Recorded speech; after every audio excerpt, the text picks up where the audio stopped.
મહત્વના સમાચાર વિશે મહત્વના સમાચાર મળી રહ્યા છે તો પંચમહાલ જિલ્લામાં આજે 4 કેન્દ્રો પર નીટની પરીક્ષાનું આયોજન કરવામાં આવ્યું છે। રાજ્યમાં 80,000થી વધુ વિદ્યાર્થીઓ નીટની પરીક્ષા આપવાના છે, જ્યારે 4 કેન્દ્રો પર કુલ 2160 વિદ્યાર્થીઓ પંચમહાલમાં પરીક્ષા આપશે તેનું આયોજન કરવામાં આવ્યું છે। તમામ પરીક્ષા કેન્દ્રો પર પોલીસનો ચુસ્ત બંદોબસ્ત ગોઠવાયો છે।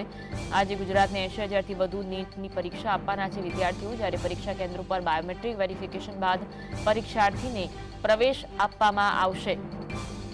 પંચમહાલ જિલ્લામાં આજે 4 કેન્દ્રો પર નીટની પરીક્ષાનું આયોજન કરવામાં આવ્યું છે।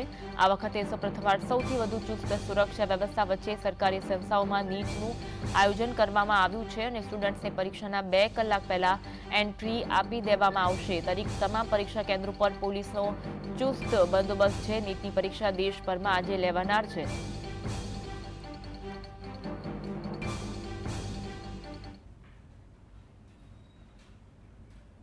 આજ અંગે વધુ વાત કરીશું। સમાચાર રવિ અમારી સાથે લાઈવ જોડાયા છે। રવિ, પંચમહાલમાં જે રીતે નીટની પરીક્ષાનું આયોજન કરવામાં આવ્યું છે, 4 કેન્દ્રો, પોલીસનો ચુસ્ત બંદોબસ્ત, વિગત જણાવશો।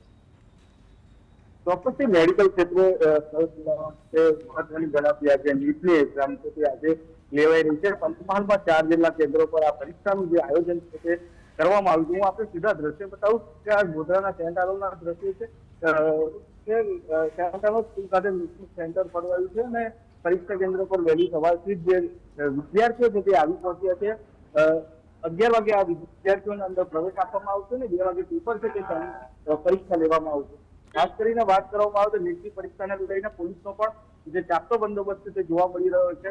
કોઈ પણ જાતની ચીજ ન રહી જાય તે માટે તંત્ર દ્વારા તમામ જે તકેદારી છે તે લેવામાં આવી રહી છે। ખાસ કરીને વાત કરવામાં આવે તો 2024માં જે નીટની પરીક્ષા યોજાઈ હતી ગોધરામાં ને જે રીતે ગેરરીતિ સામે આવી છે એને લઈને તંત્ર જે છે આ વખતે તો સાબદું ભર્યું છે। તમામ જે વ્યવસ્થાઓ છે તે તંત્ર દ્વારા કરવામાં આવી છે। કોઈ પણ પ્રકારની ગેરરીતિ ના થાય તેનું ધ્યાન ખાસ કરીને રાખવામાં આવી રહ્યું છે। જે રીતે ગઈ વખતે ગેરરીતિ થઈ હતી અને ત્યારબાદ જે પોલીસ ફરિયાદ નોંધાઈને જે આરોપીઓ છે તેઓને પણ પકડી લેવામાં આવ્યા હતા, પરંતુ આ વખતે ક્યાંથી ચૂક ન રહે તે માટે તંત્ર દ્વારા તમામ જે તૈયારીઓ છે તે કરી દેવામાં આવી છે। વિદ્યાર્થીઓ વહેલી સવારથી પરીક્ષા કેન્દ્ર ખાતે પહોંચી ગયા છે અને વિદ્યાર્થીઓ પણ ભારે ઉત્સાહ જોવા મળી રહ્યો છે। તમામ જે વિદ્યાર્થી છે તમામ પ્રકારની તૈયારીઓ સાથે પરીક્ષા કેન્દ્ર ખાતે હાલ તો પહોંચ્યા છે। જી, જ્યારે પરીક્ષાર્થીઓને પ્રવેશ આપવામાં આવશે, કઈ કઈ બાબતોનું ધ્યાન રાખવામાં આવશે, શું વેરિફિકેશન માટે કરવામાં આવનાર છે તે અંગે અપડેટ જણાવશો। તેઓનો બાયોમેટ્રિક સિસ્ટમ છે તેઓના આધારે તેઓની ચકાસણી થશે અને ત્યારબાદ તેઓને અંદર પ્રવેશ આપવામાં આવશે।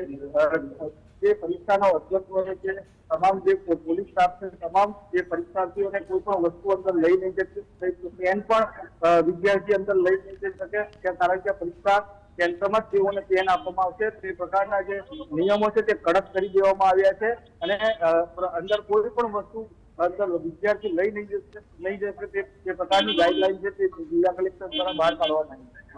આભાર રવિ, જોડાવા માટે અને સમગ્ર મામલે માહિતી